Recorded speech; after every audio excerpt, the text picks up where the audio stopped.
Hello, beautiful people. Welcome to my YouTube channel. If you are new here, you are welcome. Thank you so much for stopping by. Thank you so much for clicking on this video and welcome to the family. And if you're a returning subscriber, thank you so much for always clicking on my video, for always watching, for always engaging on my video. Thank you so much. So in today's video, I made this beautiful reversible Ankara beret with these two beautiful fabric.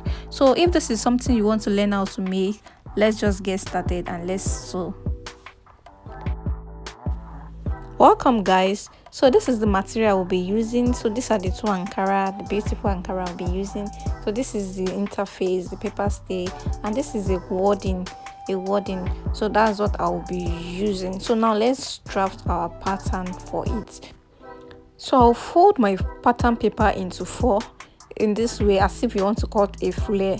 So you fold it into 4 and you measure 6 inches all round, just like that, just to cut a cycle. So the cycle radius will be 6 inches in that way. So that's what I'll just be marking. Then after marking it, I will connect the lines, the dots. So the points I've marked, I'll just connect it like this, then I will cut it out.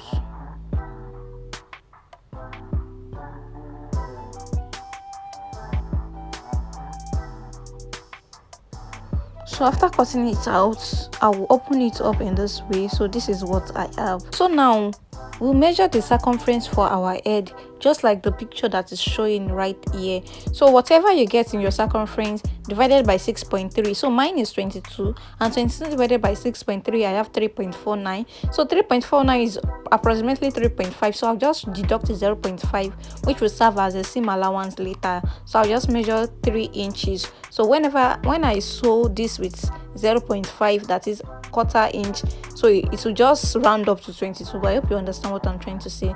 So I've measured 3 instead of 3.5. So the 0.5 will be my seam allowance that I'll just use to sew it. So after sewing it will be back.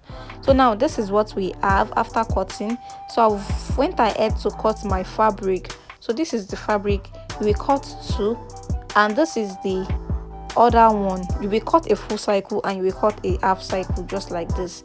So it's still the same pattern we used to cut this full cycle that you used to cut this half cycle. So mine, I'll be joining this half cycle. That's why you can see that there's a little bit of seam allowance over there. So it's pieces, so I'll just be joining it. So next thing to do now is to cut this tiny thing that will be on top of our beret, that thing that is always tying on the beret.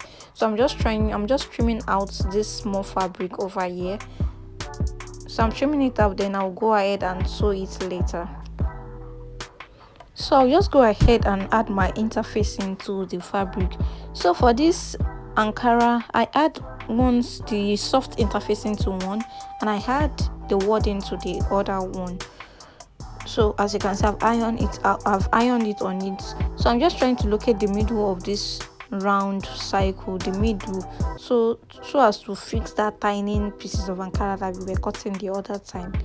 So I'm trying to know the middle of it, so that whenever I sew and I want to attach it, I will know. So the next thing now I will do is to sew it round, like this, placing it on each other just like this, and sew it. So after sewing it round, this is what it looks like, and this is the tiny pieces. I went ahead to sew it inside just to make a tiny strap. So now I'll be folding it like this, just folding it. But before I fold it, I want to reduce the length to about 3 inches.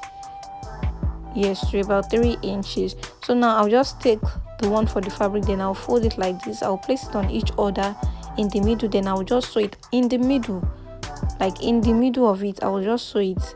So this is what I have after sewing it. Then I will go ahead and trim this excess part for this wording. It will be too thick because it's a wording.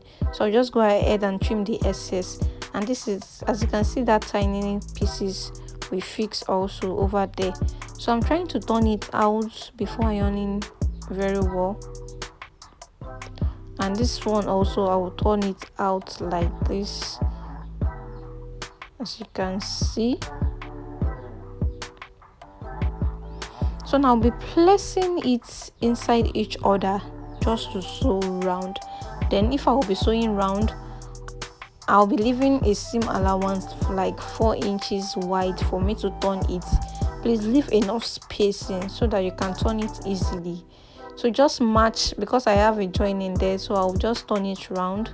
So after turning it round, there is an opening. The opening I have, I'm using my needle and thread to sew it. I'm sewing it in a manner that it will not even show that I use needle to sew it.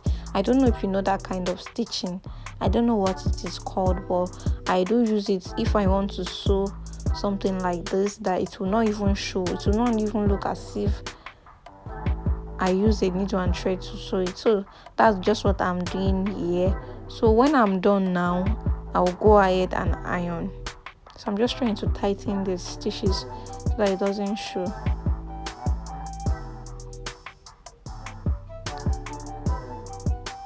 So when I'm done, I'll just go ahead now and iron it properly, then also sew it a little at the edge. Yes, I don't know if you can see what I'm saying. So I went ahead to sew it at the edge also after turning, just to sew it round at that edge so that it won't be turning. Whenever I turn to this fabric, the other one won't show. So that's just what I went ahead to do. Then as you can see, it is looking beautiful already. So this is what I have after sewing and after turning it out. As you can see, it looks really beautiful. So let me know the fabric you love most out of the 2 fabric I use, and let me know in the comment section if you will be trying this out. And also remember to tag me on Instagram so that I can see what you recreated. So thank you so much for watching. Thank you so much for subscribing, and I'll see you in my next video.